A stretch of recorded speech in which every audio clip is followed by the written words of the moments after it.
Rodi ydyn. Swn i'n dweud bod yna fwy o bwyslais. You'll be doing A-level Welsh yourself by the end of this morning.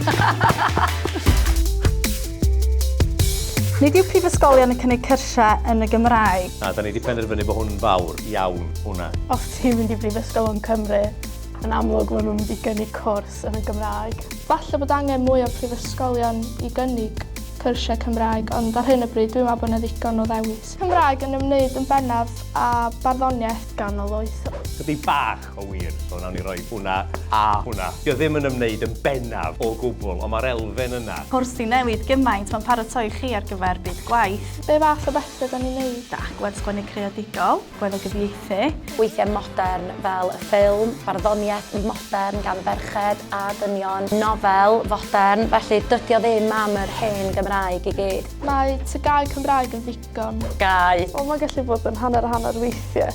Mae yna rhai bobl yn gallu meddwl un o'i hunain ond mae Cymraeg yn ddigon. Roedd am ddigon i fi. Wyt ti angen i gyfathrebu'n hyderus, ond mae'r lefel A na'n rhoi fwy o ddyndar i chdi. Os oes gen ti lefel A Cymraeg, mae'n dangos bod dy lythrennedd di yn safonol dydy. Dwi'n mynd i ddweud bod tygau Cymraeg yn ddigon. So dwi'n dweud, na chdi di o ddim, gwnewch lefel A, dyna sy'n fi ddweud.